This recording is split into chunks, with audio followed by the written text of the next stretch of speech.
everybody. Welcome to the Whole You podcast where culture meets wellness. I'm Dr. K, and I'm excited to be here yet another Monday, family. It's you and me. I'm super excited. So, I hope you've had a great week. I also hope that you did some of your therapeutic homework around thinking and speaking positively. If you don't know what I'm talking about, just stop this, go back and watch the episode from last Monday, but then make sure you come back to this one.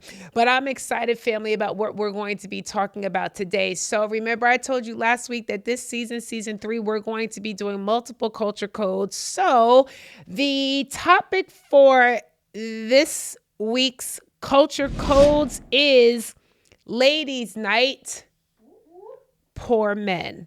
Remember that song? Oh, well, it's Ladies' Night, and I'm feeling. Oh, yes, it's Ladies' Night. Oh, what a night. Some people may not know that song, but if your mama was cleaning the house and the Soul Train was in the background, you know that song. But we're talking about Ladies' Night, Poor Men. So the first culture code for this episode is about something I did not know about until my very youthful teen put me on, and it's called the T app. Have y'all heard of this app? There's some man hating in the background.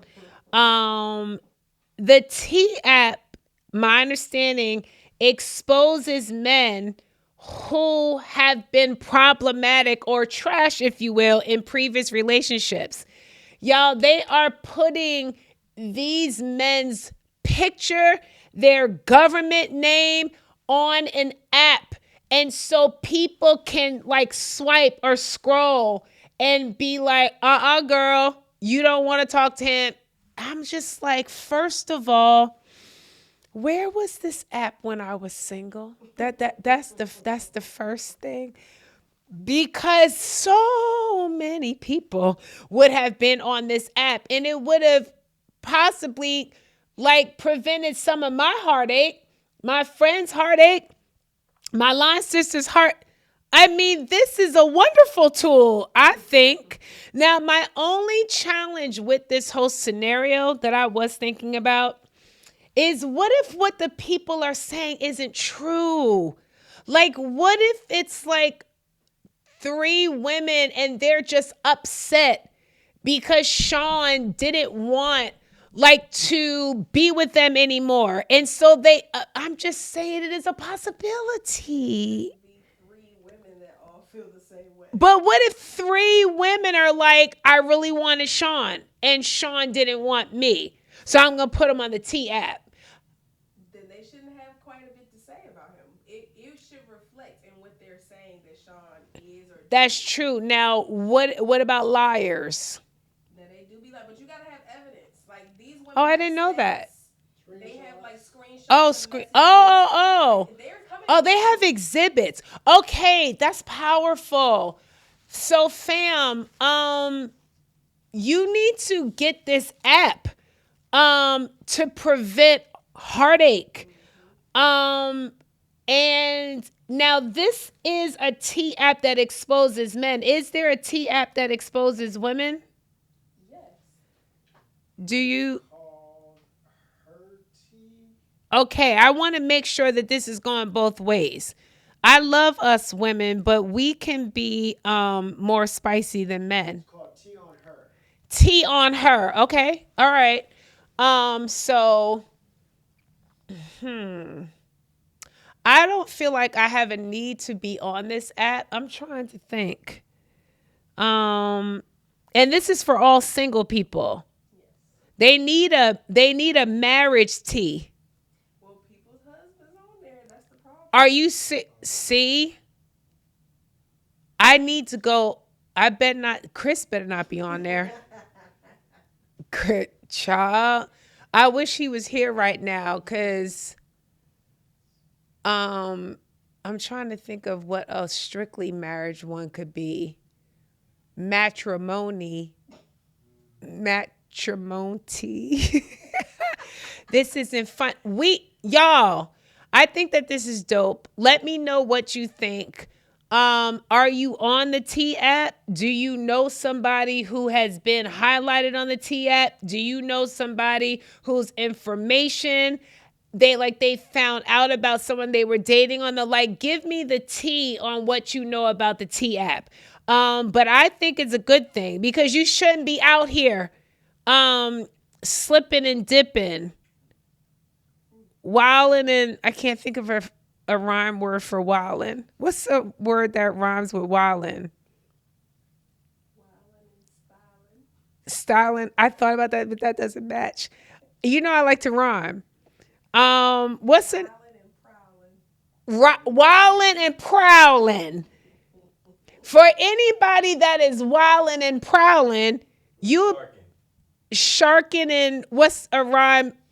What rhymes with sharking? Shark, we're really reaching. Sharking and barking. Marking? Whoa. Sharking and barking. Shout out to the bros. Oh, wait, we can't do that. Sorry. We cannot. Still too soon? I don't know. Is this gonna end? Is this because it just started out of nowhere? I wonder, is it, I don't know. Ooh. Okay. Next. Y'all ready for the next culture code? Can we talk about pretty privilege? Let's talk about it. What are my examples? Number one, y'all already know how I feel about the Joe Budden podcast. That's where I get my news. The Joe Budden podcast is the same as regular local morning news, CNN, MSNBC, the Shade Room, the source magazine, Vibe mag. Like when I tell you I get all of my news from the Joe Budden podcast at this point, and I don't feel shame about that because Joe is like literally at the top of the game of all things podcasts, and podcast is the way that people are getting their information. But when we started this podcast season 1, episode 1, I think I told you guys how much I love the Joe Budden podcast. But if you're familiar with it, let me talk really quickly about Marc Lamont Hill, a vibe. He is so brilliant, so articulate, so pro-Black, but yet he's very like open to all. He's diplomatic, but yet he can be rah-rah. And I was surprised that Joe casted him on the pod, but anyone that is a Joe Budden podcast fan knows how amazing Mark being added to the cast has been. It has just been a vibe. And he be getting it spicy. Like sometimes he intentionally like knows how to poke the bear of all the other people on the cast.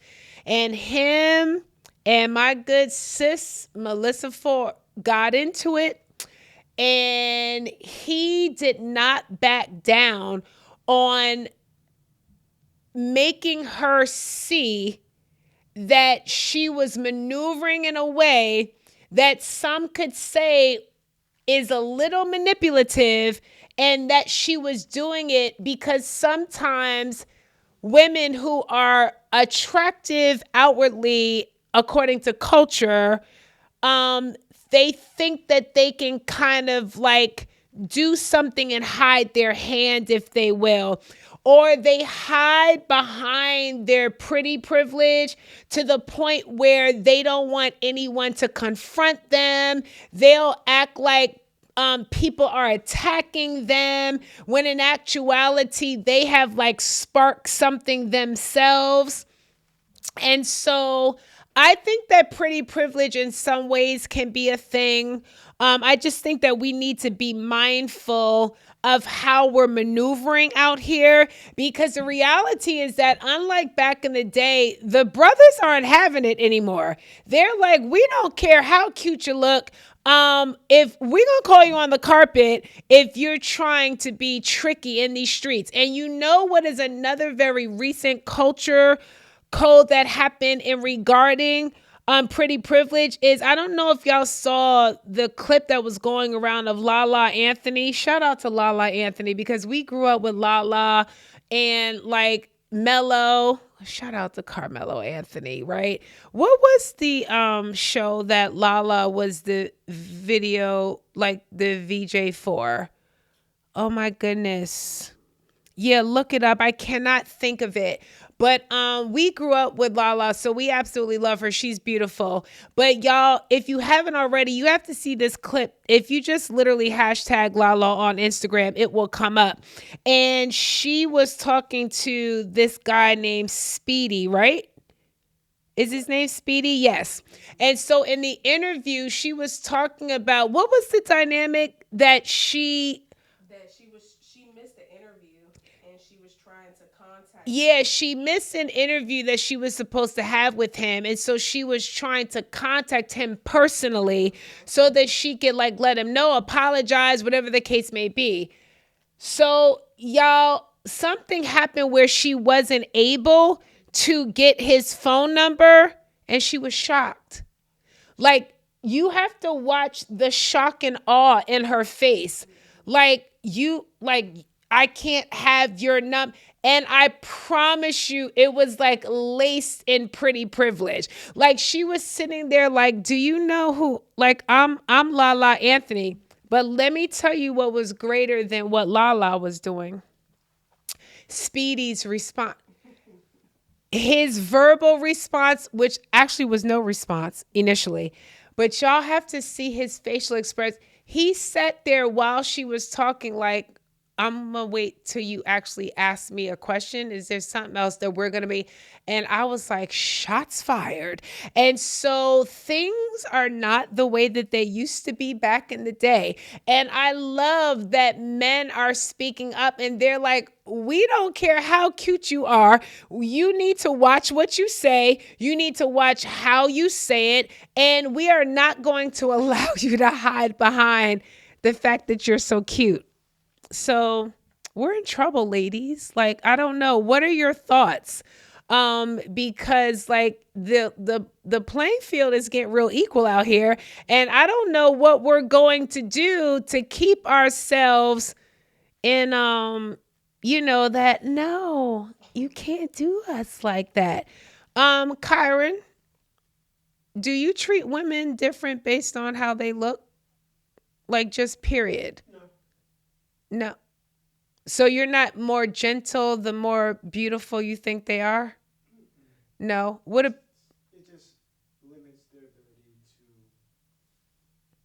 for me to entertain them for relationships. That's the only difference. say more? For example, Well, speak up. Well, are you still recording? for example, if they're not attractive to me, All right.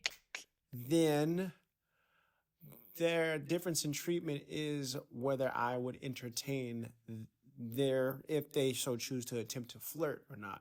We're not entertaining them. Okay. That's the only difference in treatment. But in terms general kindness, So you're not going to let somebody get away with something just because they're pretty.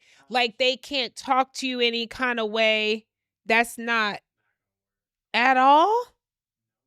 Even if they're like gorgeous. No, it is not a factor. That used to be a factor back in the day. his character is important to me. I know. And to a lot of men, things are changing. Also, can I say that the quality of men is changing?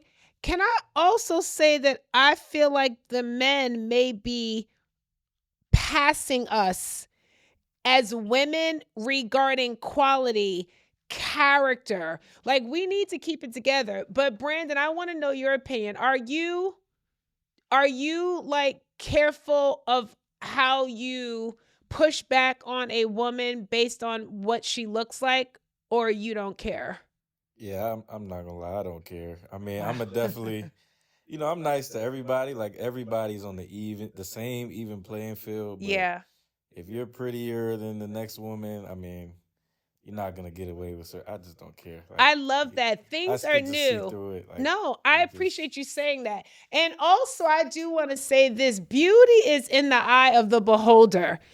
Because another thing that is happening, which I love, is that when I was coming up in like the 70s and the 80s, there was such a clear distinction in culture regarding what was and wasn't beauty. Like everybody knows this. We had issues with colorism, especially within the African American community, like light skin versus chocolate brown sisters. Hair texture was a thing.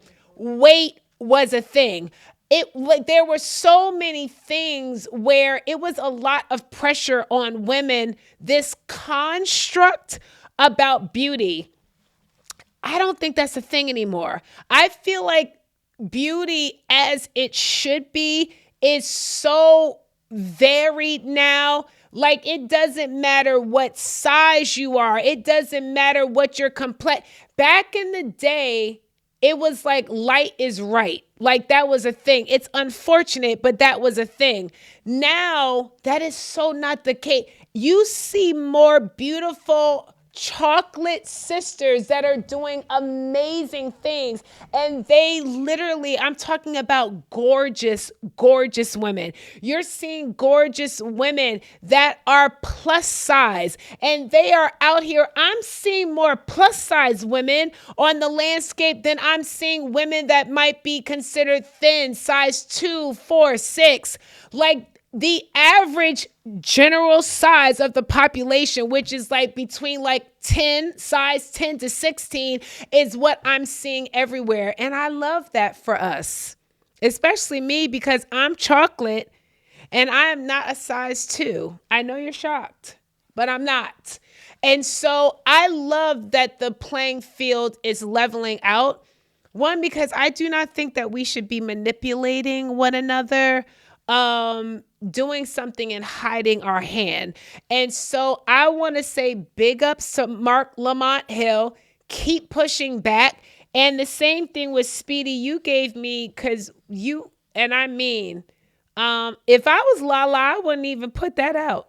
I would have edited that. And so, women, be careful out here in these streets because the brothers are going to push back on you. All right. So y'all know what time it is. It is Ask Dr. K. Here's the question. How can someone begin to rebuild their sense of self after years of living under false identities or labels placed on them? That's a loaded question, right? Let me read it again. I'm not doing that for y'all. I'm reading it again for myself. How can someone begin to rebuild their sense of self after years of living under false identities or labels placed on them? I want to challenge this question to say, I don't think it's a rebuilding. I think it's a meeting. Because if they had a false identity, a false identity is something false. It was not true. So as opposed to something being chipped away at, I think that if it was a false identity, what you need to do is to become acclimated to the truth of who you are. And when it talked about labels being placed on us, which happens all the time, we sometimes can find ourselves in a false identity that's not a false identity that we created, but again, one that was put on us. And you will find that you will not have peace if you are not showing up as your authentic self, if it is that you are trying to live up to what might have been the expectation, especially of like parental figures. It is a very difficult thing to try to move through the world not as who you are. You will always feel out of sorts. And I think the danger in that, family, is that you will find yourself uncomfortable. And if you're not honest with the fact that you're uncomfortable inside yourself, you will project outwardly as if something's wrong around you. And let me tell you the other thing that will happen if you don't start to get a healthy sense of self is that when you are around other people that do have a healthy sense of self, you will mislabel that as arrogance. Okay?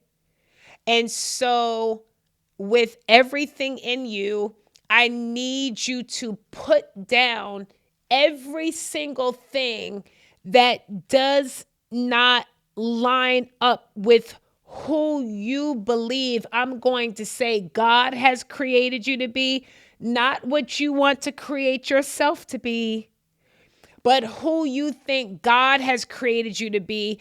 And I know that that is going to take courage. I know that that can be a big ask, but you have to do it anyway, because what I'm telling you is that you're never going to have peace.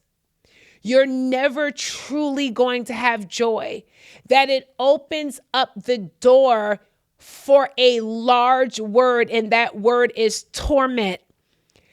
You need to find out and discover who you are, and then have the courage to walk that out. This is the last thing I'm going to say about this particular topic, because this was so good. I believe that everything about our lives, in some ways, I'll use this word, is predestined.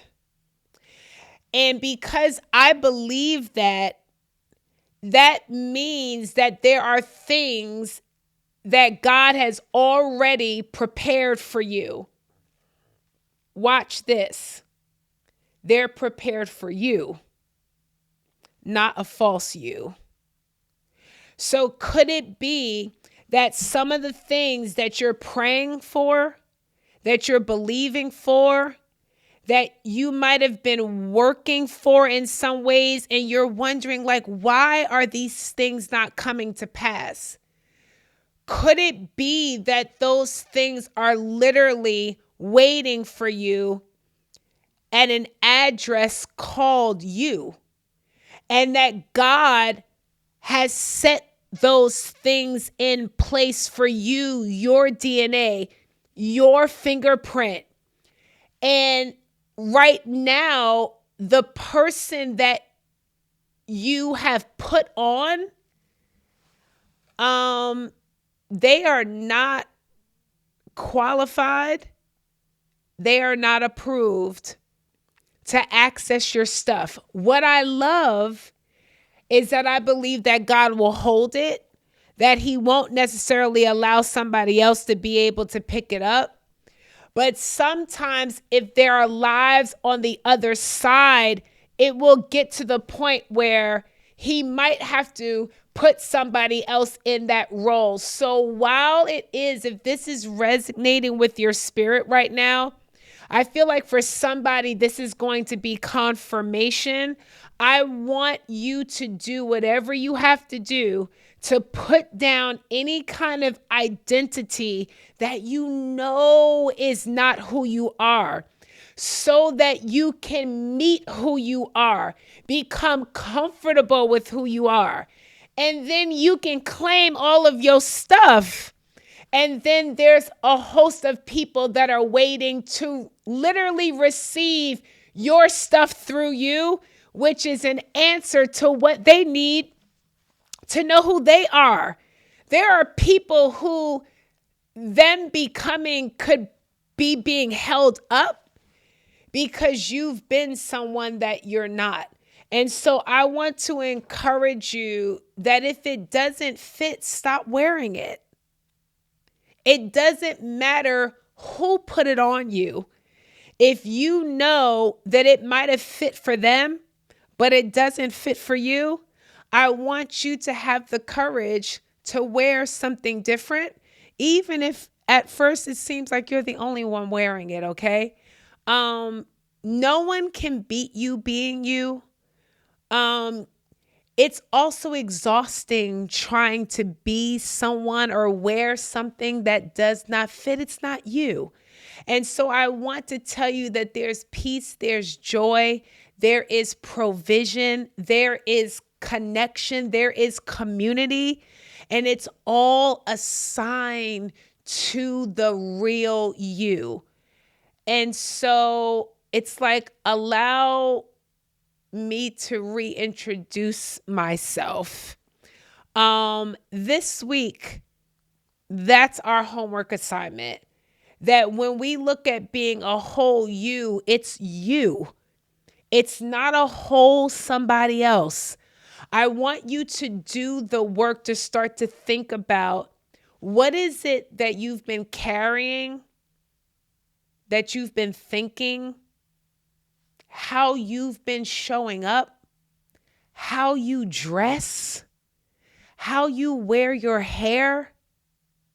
And you're like, this isn't me. Throw all them clothes out. If you want to rock streetwear, rock streetwear. When they be doing camouflage with a tee, it don't look like it's matching to me, but I still think it's a vibe on people that it's their flow. Whatever it is, if you want to rock your hair short, if you want to get sister locks, whatever you want to do, if you need to shift careers because you studied that because your mother wanted you to study that and you have no interest in that.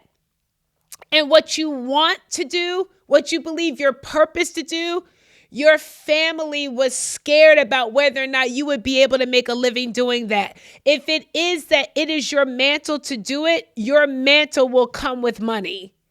And so I want you to take this week to think about, God, in what ways am I showing up in my life inauthentic? And I want you to put that identity down if it is not yours. And I want you to do the work to find out who you are, because everything that you have been believing for, it's available. But again, it's available to the whole you, not a whole anybody else. That blessed me. So we have homework, because that's what we're going to do here. Because being a whole you is not just something we want to say. It's something that we want to literally embody. This is a podcast where I really am hoping that it can be like cultural therapy, so that we, even through humor and looking at what's going on the cultural landscape, it can be a mirror where we can see the areas in our own lives that we can grow. It's the start of the week. This is the perfect time to start moving in our journals, to start thinking, to start praying, to start having conversations with our friends or our family, and just know that I've got your back. If anything resonates with you, drop a comment in the chat. I will make sure that I respond, because I want to hear from you and how all of the stuff we talked about today might be resonating in your heart or in your spirit. So, y'all, I think that's good for today. That's enough. You got your homework. We're good to go. So you know what I want you to do. I want you to like. I want you to subscribe.